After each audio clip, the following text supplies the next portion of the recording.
All they want from us is love and affection. Most of the budgie owners don't understand this thing.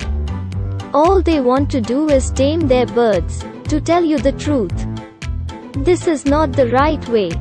Before anything else, what you need with your budgies is a relationship of trust. Trust is the first and most important part of the process. If your budgies don't trust you, they won't even come close to you. To tell you the truth, I don't like the idea of taming. I treat them as they are another members of my family. Even if they are birds and pets, they are not toys for the children or any type of decorations for your house. This video is not about how to train or tame them. This is just what I wanted to say and what I feel about them.